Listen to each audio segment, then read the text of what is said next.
Hi there, this is Andy the mechanic, and today we are going to be turning this tragic broken bumper into something new and way better.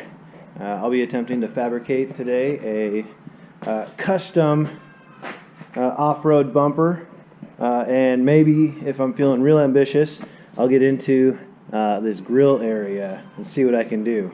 So the first thing we'll need to do is remove this old, horribly bent and broken bumper and see what kind of bones we have underneath. If any of the mounts are bent, we'll have to try and get those back as close as possible. Hopefully we don't need to replace any, and even if we do, we can probably fabricate something that'll hold our new bumper. Now I'm not real worried about bent brackets because it's not like I'm going to be mass producing bumpers for other people, so my template doesn't exactly need to fit every other truck. As long as it fits this truck, I think I'll be happy. So step one, we are going to be removing this old crusty bumper. Alright, so we got the bumper off, and it looks like most of the brackets are in pretty good shape. This one is a little funky, but we can pound that back as close as we need to. I suspect that since it was hit on the driver's side over here, this probably is not in the right space, so we'll try and bend that back just a little bit. But overall, the condition is not too bad underneath. It looks like the bumper itself took most of the damage over along this side of it. I'm going to take these brackets off and these brackets off. That way it gives me a good basis for where my new bumper needs to line up, where my sweet off-road bumper custom one-off is going to go. That'll also give it a nice strong foundation, and it'll be removable. So we'll go to the next phase. This is the phase that I'm not entirely well versed on.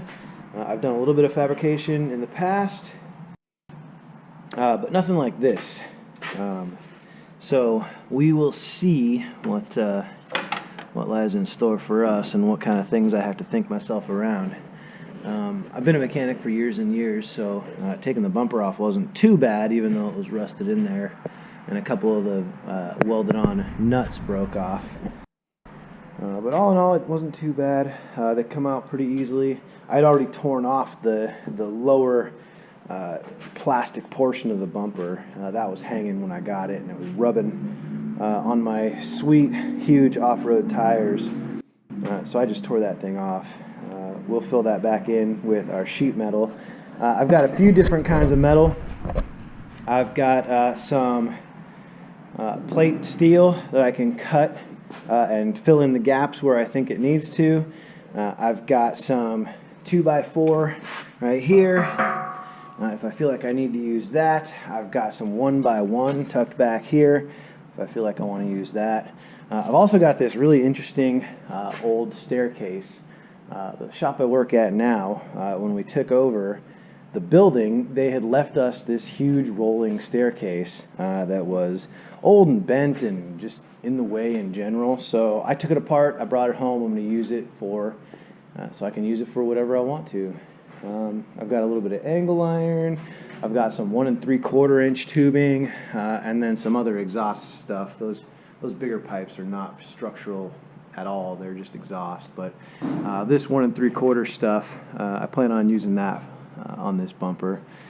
I've got a tubing bender that I haven't used in a long time. I'm kind of excited about using it again.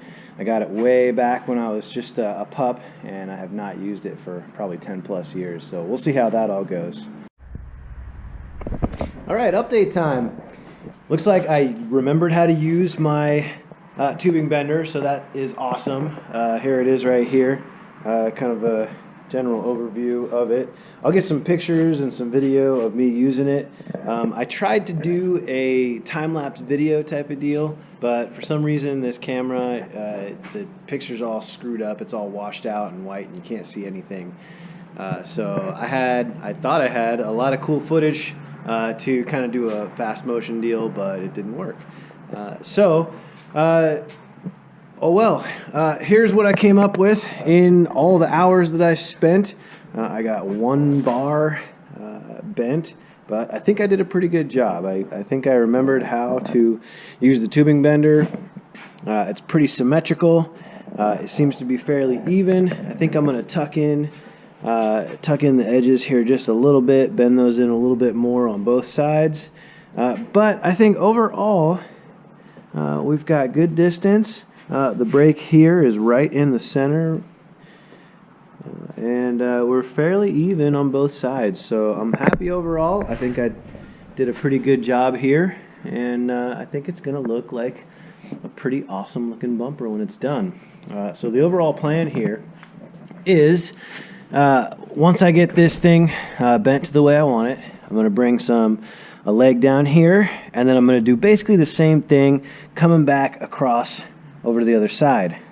All right, and then in here I haven't really decided. I've got some thinner stuff that I can kind of make a framework with, and then I will try to follow around here and then down in here, and then I'll fill it all in with my plate so that there's no gaps in it. Maybe I'll put some cool stuff coming up like this, like the pre-runners have, or something like that, but I haven't really decided. I'm kind of playing it loose, and I've thought about it, but I haven't really drawn out a real complete plan yet. We'll see how that goes. But there you have it. Spent a lot of time making one bar, but I think it came out pretty well. And tune in for the next installment. I'll be continuing this tomorrow. I don't have a real long day to work on it, but I'll get as much done as I can. So.